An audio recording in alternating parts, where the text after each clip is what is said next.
Can you believe the last time we did anything with the story arc? It was the 2000 subscriber special where we did SOUNDWAVE versus Grimlock. We finally hit 2,500 subscribers, and I promise we're going to do some DINOBOTS VENOMIZed. Also, on a side note, you might have noticed I'm not in my usual location. That's because I've travelled down to London to go to a YouTube event, which is happening later on today, although by the time you see this video, it will have already happened, and I'm recording this while I'm down there, but you know what I mean. Anyway, let's bring these illustrations to life.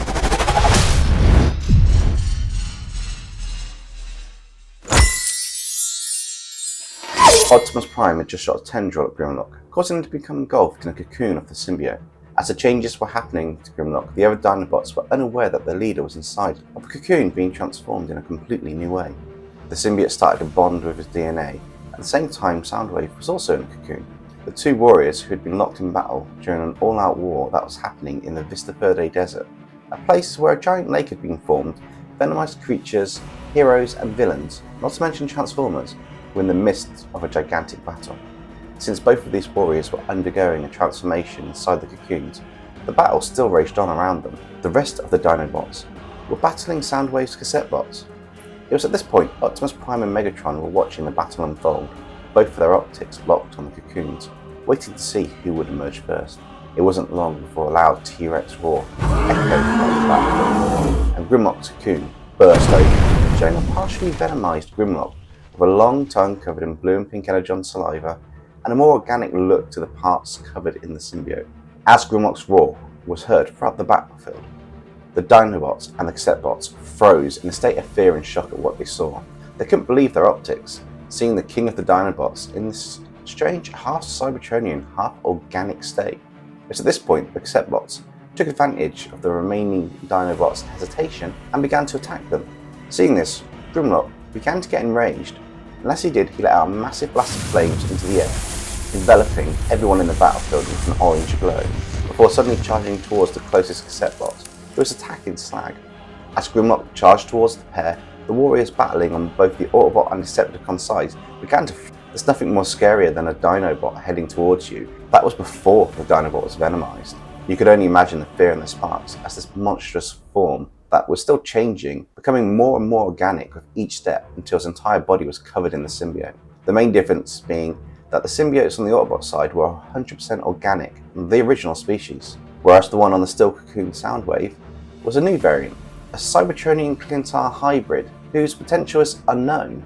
It could be inferior, or it could surpass the original klyntar species. As the fully venomized form of this behemoth of Dinobot got closer to Slag and the Decepticons, the menacing face tilted forward and a large tongue covered in bluish, purpley pink energon saliva came out with a large smile, filled with razor-sharp teeth. Even the Decepticons, who had continued to fight, now stood there frozen in fear, as any sense of hope fled their sparks. One or two of the weaker Decepticon warriors faded to a grey colour and collapsed to the floor, as if all the energon had been drained from them.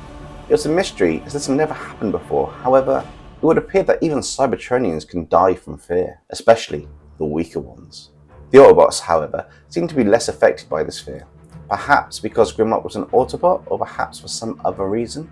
Grimlock was now only a few meters away from Slag, but was not slowing down. Instead, he began to speed up, and to everyone's surprise, he dove at Slag as if he was attacking, changing into his dinosaur form, standing atop Slag with a venomized T-Rex foot, pressing down, trapping the Dinobot in his Triceratops form.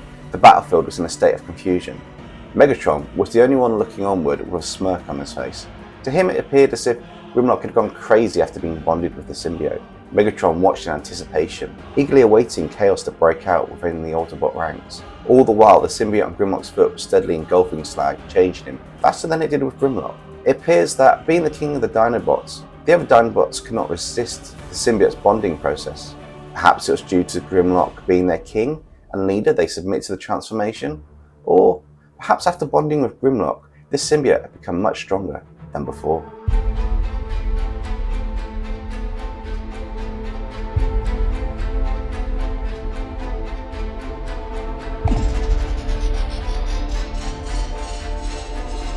As the symbiote slowly covered Slag from horn to tail, He was unable to transform back into his robot mode. Grimlock was pushing down with a force far stronger than anything Slag had encountered in any of their scraps, while fighting over trivial matters such as who would be the leader of the Dinobots. It wasn't long before Slag was fully covered in the symbiote, which led to Grimlock lifting his foot up, allowing Slag to get up and show his new venomized dinosaur form, which looked more armoured and deadly than anything the Autobots and Decepticons could have imagined. His body was covered in large razor-sharp spikes, running all the way down to the tip of his tail. For a moment, you think he was a Stegosaurus instead of a Triceratops.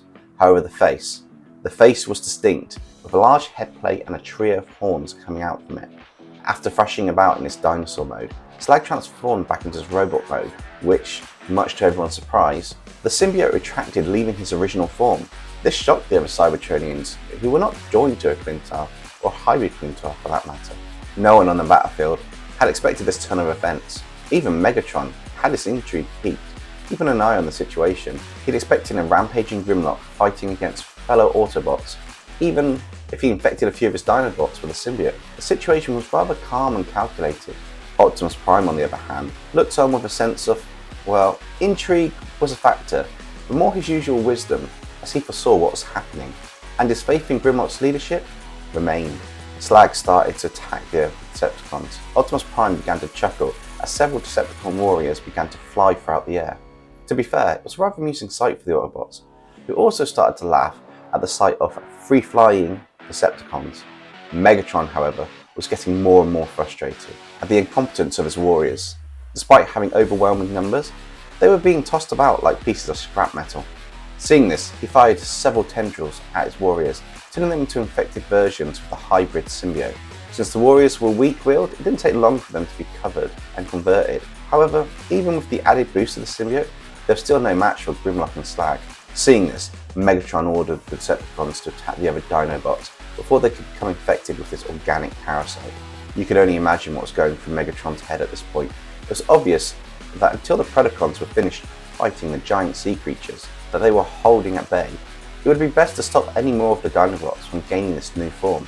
If two Dinobots were able to decimate tens of Decepticon warriors and hold off several infected warriors with similar powers and abilities, the tide of this battle would certainly turn, and not in Megatron's favour. Megatron was betting on the Predacons being finished up soon, so he could infect them with his version of the symbiote, making them on par, if not stronger than the Dinobots. As several Decepticon warriors broke off from attacking Slag and Grimlock, they headed towards the nearest Dinobot, Snarl. This was not normal behaviour for the Decepticon warriors. As they charged at Snarl, Slag noticed several of them began to change into a form similar to the creature that he and Grimlock were also able to change into. Seeing this, Slag charged at the Decepticons like a raging, well, Triceratops. As he transformed into his dinosaur mode, moments later his symbiote wrapped around him, allowing him to charge faster and with more force. He soon caught up with the straggling Decepticon warriors, bashing them from side to side. Unfortunately, he wasn't able to stop them before one could injure Snarl, causing some energon to leak from the wound. So at this point, Slag shot out a tendril of the symbiote to cover the wound and also to share his newfound power with his fellow Dinobots.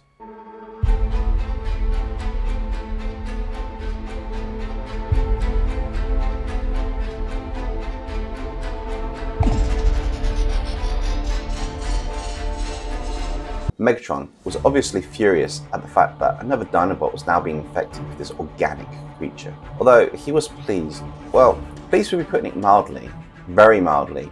In fact, it'd be extremely generous to say he was pleased.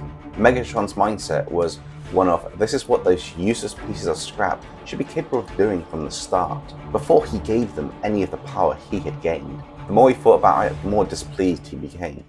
Meanwhile, Snarl had something strange happening to him.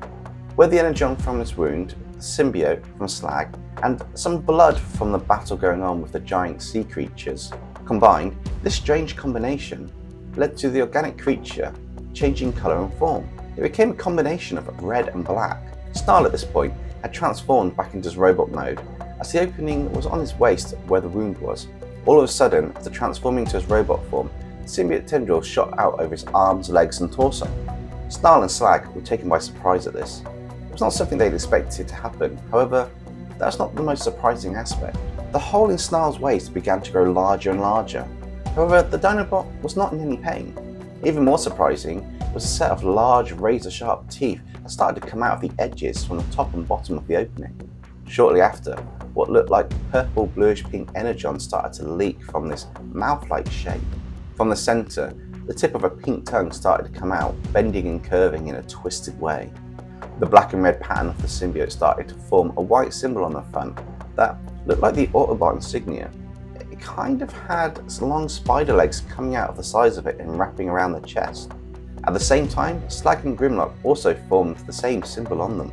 It was at this point the remaining Decepticon warriors, as well as the infected Decepticon warriors, started to turn back and run away from the Dinobots. Megatron was intrigued at this series of events.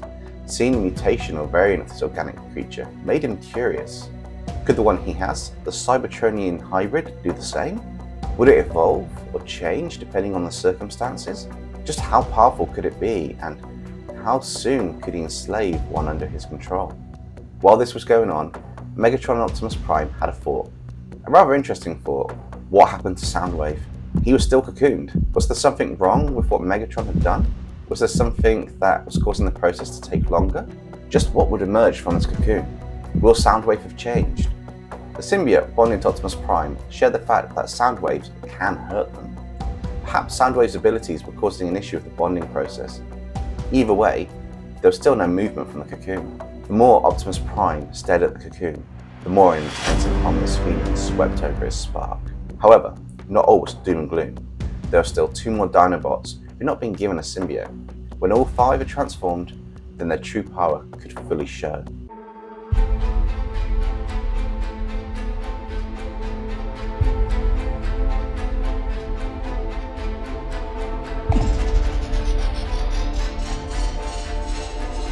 What did you guys think of today's episode? Did you enjoy the Dinobots being venomized? If you did, I'll tell you what, get this video to 1,000 likes and I'll do part 2, where we'll also include the venomized form of Soundwave from this cocoon. If you enjoyed this episode, why not check out the other videos in the Multiverse story arc? We've got Soundwave versus Venom, which is how it all began, all the way through to venomizing the Teenage Mutant Ninja Turtles, which is one of my favourites. I'll put a link to the playlist on screen here. Anyway, that's it for now. Monday will probably be a live stream. Stay safe, everybody. Catch you next time.